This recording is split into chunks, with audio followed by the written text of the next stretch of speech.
بسم اللہ الرحمن الرحیم۔ السلام علیکم سامعین، آج ہم جانیں گے کہ خانہ کعبہ کب بنا اور خانہ کعبہ کس لیے بنایا گیا۔ سامعین، جب حضرت آدم علیہ السلام بہشت سے زمین پر تشریف لائے تو بارگاہ الہی میں عرض کیا کہ خدایا، میں یہاں نہ تو ملائکہ کی تسبیح اور تکبیر سن سکتا ہوں اور نہ کوئی عبادت گاہ دیکھتا ہوں، جیسا کہ آسمانوں پر بیت المعمور دیکھتا تھا جس کے ارد گرد ملائکہ طواف کرتے تھے۔ سامعین، جواب الہی آیا کہ جاؤ، جہاں ہم نشانی بتائیں وہاں کعبہ بنا کر اس کے ارد گرد طواف بھی کر لو اور اس کی طرف نماز بھی ادا کرو۔ سامعین، حضرت جبرائیل علیہ السلام ان کی رہبری کے لیے ان کے ساتھ چل پڑے اور انہیں وہاں لائے جہاں زمین بنی تھی، یعنی جس جگہ پر جھاگ پیدا ہوا تھا، اور پھر وہی جھاگ پھیل کر پوری زمین بنی تھی۔ حضرت جبرائیل علیہ السلام نے اپنا پر مار کر 7ویں زمین تک کعبہ بنیاد ڈال دی، جس کو ملائکہ نے 5 پہاڑوں سے بھرا: کوہ لبان، کوہ طور، کوہ جودی اور ہیرا اور طور زیتا۔ بنیاد بھر کر نشان کے لیے چاروں طرف کی دیواریں اٹھا دی۔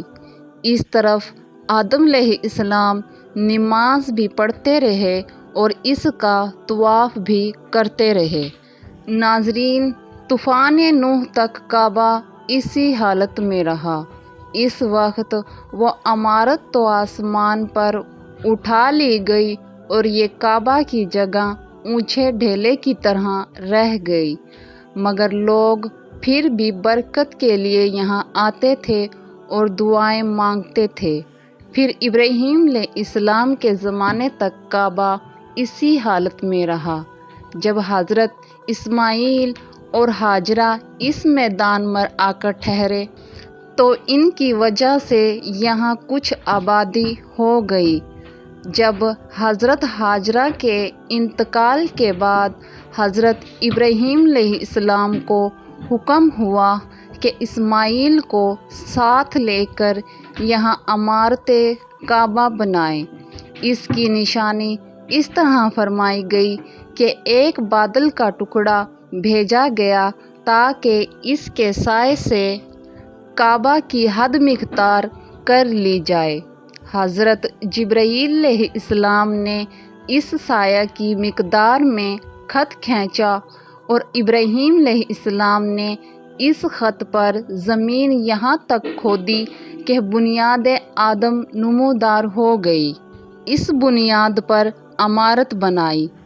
اس کی بلندی 9 ہاتھ، رکن آسود سے رکن شامی تک کی دیوار 33 ہاتھ اور رکن شامی سے رکن عربی تک کی دیوار 22 ہاتھ اور رکن عربی سے رکن یمنانی تک کی دیوار 31 ہاتھ، رکن یمنانی سے پھر رکن آسود تک کی دیوار 20 ہاتھ۔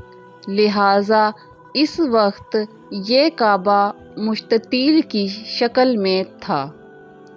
حضرت ابراہیم علیہ السلام نے خانہ کعبہ کے اندر ایک طاغار سا بنایا تھا جو مثل خزانہ کے تھا کہ کعبہ کے لیے جو کچھ نذرانے تحفے آئیں اس میں رکھے جائیں۔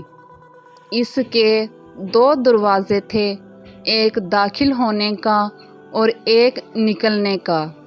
اس کو بنانے والے خلیل تھے اور ان کو غار اور پتھر اٹھا کر دینے والے اسماعیل علیہ السلام تھے۔ اس عمارت میں 3 پہاڑوں کے پتھر لگائے گئے۔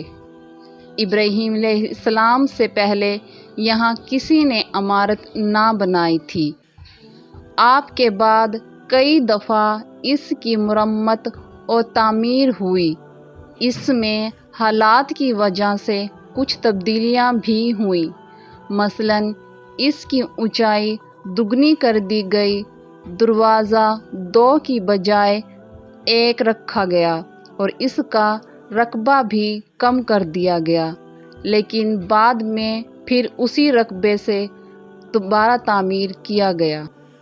ناظرین، امید کرتی ہوں آپ کو آج کی یہ ویڈیو اچھی لگی ہوگی۔ اچھی لگے تو سبسکرائب کرنا، لائک کرنا۔